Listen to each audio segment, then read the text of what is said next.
आयनोकोजी या फिर कियोटोको आयनोकोजी, हमने सभी ने लाइफ में एक बार वो नाम सुना ही होगा, जिसको हम सभी द परफेक्ट ह्यूमन के नाम से जानते हैं। हम सभी ने कियोटोको आयनोकोजी को पहले क्लासरूम ऑफ इलाइट के फर्स्ट एपिसोड में देखा था as a boring background main character. But is he really a boring character? The answer is complex. In the beginning, he acted like a no voice, but as time passed, हम सभी ने देखा है वो अपने एबिलिटीज़ को कैसे एक के बाद एक यूज़ करता है अपने काम के लिए। तुम क्लास 10 में पढ़ते हो एंड तुम्हारे क्लास में एक न्यू स्टूडेंट आया है, बहुत ही कॉमन एंड बोरिंग सा स्टूडेंट।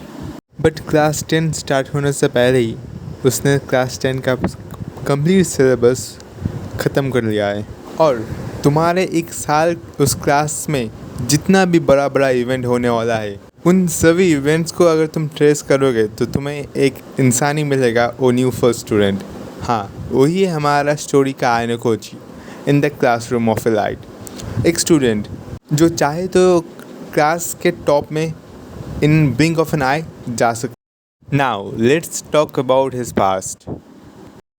जहाँ छोटे बच्चे खेलने कूदने में ही व्यस्त होते हैं, वहाँ वो advance subjects like trigonometry, human psychology, multiple languages, face reading, calligraphy and बहुत सारे ऐसे एडवांस सब्जेक्ट को सीख रहा था।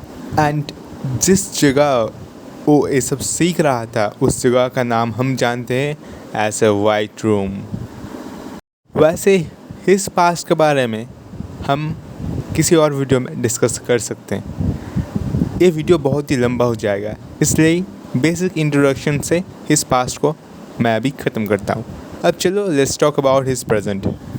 एक 16 साल का बच्चा जो वाइट रूम से भागकर एक प्रेस्टिजियस हाई स्कूल में एडमिशन लेता है, जिस स्कूल का नाम होता है एडवांस नर्चरिंग हाई स्कूल। जो स्कूल जापान के future politicians and ruling class को बिल्ड करने वाला होता है। बट वो ऐसा क्यों करता है? इस टॉपिक के ऊपर एक सेपरेट वीडियो बन सकता है, but to sum it up in short, there are few reasons. First, he was bored, मतलब वो इतना इंटेलिजेंट, वाइट रूम के अंदर रह के वो बोर हो गया था and he want to explore the outer world. And another reason was that in white room he was totally bound with timetable schedule and mandatory classes, but वो अपने लाइफ को थोड़ा फ्रीली इंजॉय करना चाहता था। therefore he decided to take admission in an prestigious high school। ये ऐसा ही होगा कि एक 16 साल का बच्चा सोचे कि बहुत रूम में रह के पढ़ गया, अब थोड़ा ऑक्सफोर्ड में घूमने जाऊंगा।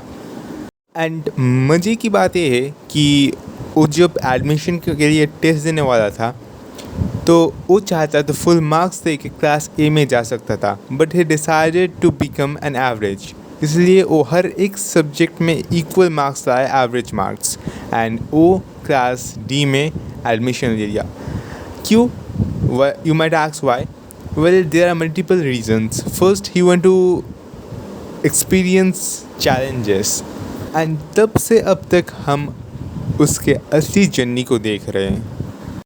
वैसे मैं अब तक आयनोकोजी के बारे में बेसिक इंट्रोडक्शन दे चुका हूँ, एंड इससे ज़्यादा बताऊँ तो वीडियो बहुत ही खिंच जाएगा एंड काफ़ी लंबा हो सकता है, इसलिए इंट्रोडक्शन इतना ही होगा।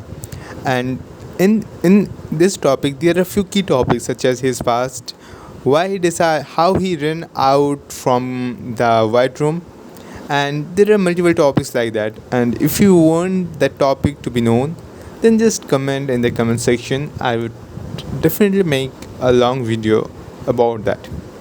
And अगर तुम अब तक आ चुके हो तो सब्सक्राइब कर दो, because I'm a student and by managing my study schedule I'm making these videos for you. And so do not forget to comment, like and subscribe, and share this video to your friends who are unaware of Ainakoji, his past and the basic introduction that I gave. And do not forget to subscribe, because your subscription is quite important to me. So that's for today, and subscribe to join for new videos like this. See ya.